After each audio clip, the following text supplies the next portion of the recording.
അപ്പൊ ചിലർക്ക് ചില സൗകര്യം ഉണ്ടാവില്ല, വേറെ സൗകര്യങ്ങളൊന്നും ഉണ്ടാവില്ല. ഒരുത്തനെ നോക്കിയിട്ട് മാത്രമേ നിയമം ഉണ്ടാക്കാൻ പറ്റൂ. അതിന് 15 മിനിറ്റ് മുമ്പേ മദ്രസ കൊടുക്കണം ഒരു തീരുമാനം മാനേജ്മെന്റ് എടുക്കുകയാണ്. അപ്പൊ ആരോട് ചർച്ച ചെയ്യുക? സദുസ്താദിനോട് ചർച്ച ചെയ്യും, ചിലപ്പോൾ ഉസ്താദിനോട് ചർച്ച ചെയ്യും. മാനേജ്മെന്റ് അങ്ങനെ തീരുമാനം എടുക്കുക. തീരുമാനം എടുക്കുമ്പോൾ ഇപ്പൊ എല്ലാ രക്ഷിതാക്കളെയും പറ്റിയിട്ട് സമയം തീരുമാനിക്കാനാവും, അത് കഴിയൂല. അങ്ങനെ തീരുമാനം എടുക്കാൻ അങ്ങനെ ഒരു രക്ഷിതാവ് പറഞ്ഞു, എന്റെ കുട്ടിക്ക് നല്ല പഠനം കിട്ടണം ഉസ്താദെ, അരമണിക്കൂർ മുമ്പ് പഠനം. മറ്റേ പറഞ്ഞാൽ പറ്റൂല, പിന്നെ 5 മിനിറ്റ് മുമ്പേ. ഇതെന്താ ചെയ്യാ? മാനേജ്മെന്റ് കൊടുക്കില്ലേ? മാനേജ്മെന്റ് എന്താ ചെയ്യാ? അപ്പൊ അവിടുത്തെ മാനേജ്മെന്റ് സ്വയം തീരുമാനം എടുക്കാൻ കഴിയണം. അത് ചർച്ച ചെയ്യേണ്ടവർ വഴി ചർച്ച ചെയ്ത് തീരുമാനം എടുക്കും. അപ്പൊ 15, ഞാൻ ഉദാഹരണം പറഞ്ഞാണ്, 15 മിനിറ്റ് അവിടെ നഷ്ടപ്പെടുന്നു, സ്കൂളിൽ നേരത്തെ കൊണ്ടി വരുന്നു. എന്നാൽ 15 മിനിറ്റ് മുന്നേ ചിലപ്പോൾ മദ്രസ വേണ്ടി വരും. അപ്പോഴേക്ക് കുറച്ച് രക്ഷിതാക്കൾ ഒരു വാട്സപ്പ് ഗ്രൂപ്പ് ഉണ്ടാക്കി മദ്രസക്കെതിരെ. എന്താ പറയുന്നത്? ആ മദ്രസയിൽ എന്താണ് ടോയ്ലറ്റ് ഇല്ല, ആ മദ്രസയിൽ മൂത്രപ്പരില്ല, ഒരു കളവോ അല്ലെങ്കിൽ ശരിയോ പച്ചക്കള്ളോ. പച്ചക്കള്ളം പറയാണ്. സുബ്ഹാനല്ലാഹ്, ഞാൻ കണ്ടു ഒരു സ്കൂളിനെ സംബന്ധിച്ച് ഒരു വാട്സപ്പ് ഗ്രൂപ്പിൽ എന്താ പറഞ്ഞത്? ഒരൊറ്റ യൂറോപ്യൻ ക്ലോസറ്റും ഇല്ല. 60 എണ്ണുള്ള സ്ഥലത്താ പറഞ്ഞത്. 60 യൂറോപ്യൻ ക്ലോസറ്റ് ഉണ്ട്. അവിടുത്തെ സംബന്ധിച്ച ഒറ്റ ഒന്നും ഇല്ലാതെ ഇങ്ങനെ കളവ് പറയാൻ പാടില്ല. മൂമിനല്ലായിരിക്കും, ഈമാനുള്ള കള്ളം പറയാൻ പാടില്ല. അത് ആദ്യം വിശ്വസിച്ചു നോക്കണം. മൂമിനാണ്, മുനാഫിക്കിന്റെ ലക്ഷണമാണ് കള്ളം പറയുന്നത്. ഇതേപോലെ തന്നെ അതിൽ തന്നെ ഞാൻ കണ്ടു എഴുതി വിട്ടിരിക്കുകയാണ്. എഴുതി വിട്ട എന്താണ്? സുബ്ഹാനല്ലാഹ്, 3 മാസത്തേക്ക് 1800 രൂപ ഫീസ് കൂട്ടിയിരിക്കുന്നു. പച്ചക്കള്ളാണ്. കൂട്ടിയത് ഒരു മാസത്തേക്ക് 150, ഒരു മാസത്തേക്ക് 150 കൂട്ടിയാൽ 12 മാസത്തേക്ക് 1900. അതിനെ സംബന്ധിച്ച 3 മാസത്തേക്ക് 1900 എഴുതി വിട്ടത്.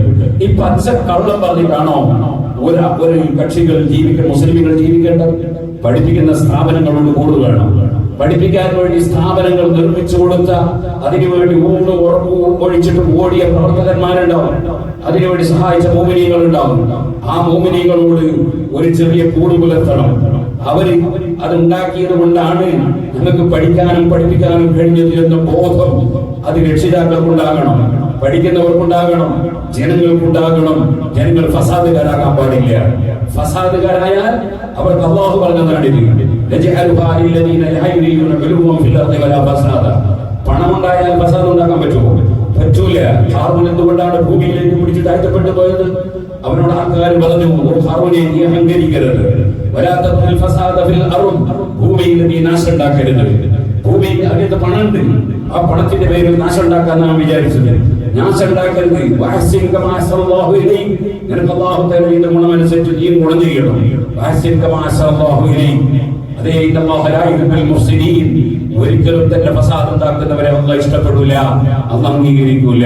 അപ്പൊ അവന്റെ മറുപടി എന്തായിരുന്നു? അവന്റെ മറുപടി, എനിക്ക് വലിയ വിവരമുണ്ട്, എനിക്ക് വിവരം ഉണ്ടാവുന്ന എനിക്കിതെല്ലാം കിട്ടിയത്. അങ്ങനെ ഒരു അഹങ്കാരം ഒരാൾക്ക് ഉണ്ടാകാൻ പാടില്ല. അവനെയാണ് അവനെ ഭൂമിയിൽ പിടിച്ച് താഴ്ത്തിക്കളഞ്ഞു എന്ന് ഖുർആൻ പറഞ്ഞു.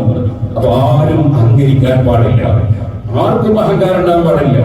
ഈ പ്രസംഗിക്കുന്ന എനിക്കും അഹങ്കാരം ഉണ്ടാകാൻ പാടില്ല, ഒരാൾക്കും അഹങ്കാരം ഉണ്ടാകാൻ പാടില്ല. അല്ലാഹുവിന്റെ ഭൂമിയിൽ അവന്റെ ഭരണം. അപ്പൊ ഓരോ സെക്കൻഡും അവനാണ് നിയന്ത്രിക്കുന്നത് എന്ന ബോധത്തോടെ, തഖ്വയോടെയാണ് സർവ്വ മുഅ്മിനീങ്ങളും ജീവിക്കേണ്ടത്.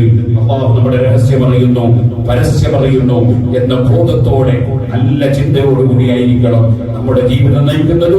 ഈ പുതിയ വർഷം അല്ലാഹു സുബ്ഹാനഹു വ തആല അതിനുള്ള വർഷമായി ആ നിലയ്ക്ക് ജീവിക്കാനുള്ള തൗഫീഖ് അല്ലാഹു നമുക്ക് നൽകുമാറാകട്ടെ. വാഖിറു ദഅവാനാ അൽഹംദുലില്ലാഹി റബ്ബിൽ ആലമീൻ. അസ്സലാമു അലൈക്കും.